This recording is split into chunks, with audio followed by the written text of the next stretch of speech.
Hello बच्चा party, NEET aspirants कैसे हो बेटा।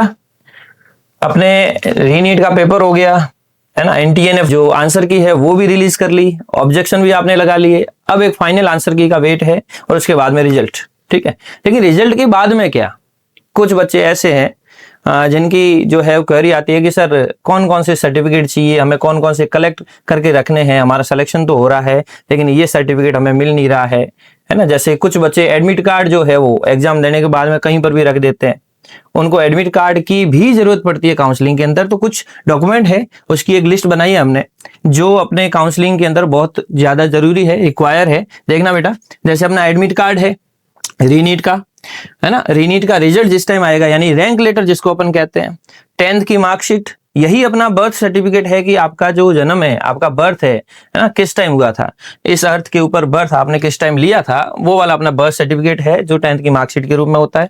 12th मार्कशीट, अपने नीट का क्वालिफिकेशन जो एलिजिबिलिटी सर्टिफिकेट है वही अपना 12th मार्कशीट है। और 12th मार्कशीट की बात करें तो आपको जो है वो 12th एग्जाम के बाद में जहां से आपने 12th करी है वहां से अलॉट हो जाएगा, आप जो है वो कलेक्ट कर सकते हैं। फिर आधार कार्ड, अपने आईडी प्रूफ के रूप में बेटा आधार कार्ड ही जो है वैलिड माना जाता है।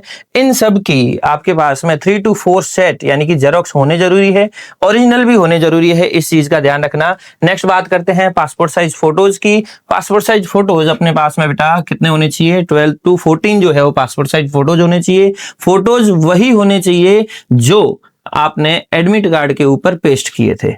ओके, कास्ट सर्टिफिकेट अलग अलग स्टेट के लिए अलग अलग रहता है, जैसे ईडब्ल्यूएस है, ओबीसी है, creamy and non creamy, SC है, एसटी है ना, कि जिसमें आपके जिस टाइम स्टेट काउंसलिंग होगी उसके अंदर ये चीजें काम आएगी। डोमिसाइल सर्टिफिकेट, कुछ स्टेट ऐसे हैं जो डोमिसाइल सर्टिफिकेट मांगते हैं, जैसे हम बोलते हैं मूल निवास प्रमाण पत्र, जिसको हम बोलते हैं नेशनलिटी सर्टिफिकेट, ये भी होना चाहिए।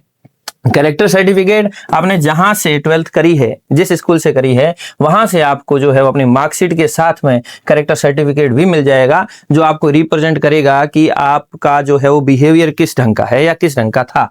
फिर है गैप सर्टिफिकेट, एक बच्चे ने 12th तो कर ली लेकिन नीट के लिए उसने जो है वो 2 अटेम्प्ट दे दिए, तो बीच में ये जो गैप आया है 1-2 साल का, उसके लिए आपके तहसील के अंदर नोटरी के ऊपर 10 से 50 रुपए की नोटरी के ऊपर आपके गैप सर्टिफिकेट बन जाएगा, जो बहुत ज्यादा जरूरी है। नेक्स्ट बात करते हैं डिसेबिलिटी सर्टिफिकेट, उनके लिए, उन बच्चों के लिए जो फिजिकली हैंडीकैप्ड है या डिसेबल है, उनके लिए भी ये वाला सर्टिफिकेट है। कुछ स्टेट जो है बेटा हेल्थ सर्टिफिकेट भी मांगते हैं, ठीक है, बनवा लेना।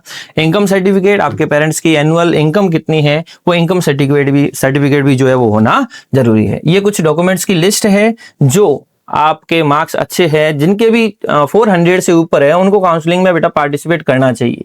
ठीक है, और ये जो डॉक्यूमेंट है बेटा वो आप आराम से कलेक्ट करके रख लेना ताकि आगे दिक्कत नहीं आए। इनकम की बात करें तो 6 महीने से पुराना आपके इनकम सर्टिफिकेट होना नहीं चाहिए पेरेंट्स का। Okay, thank you.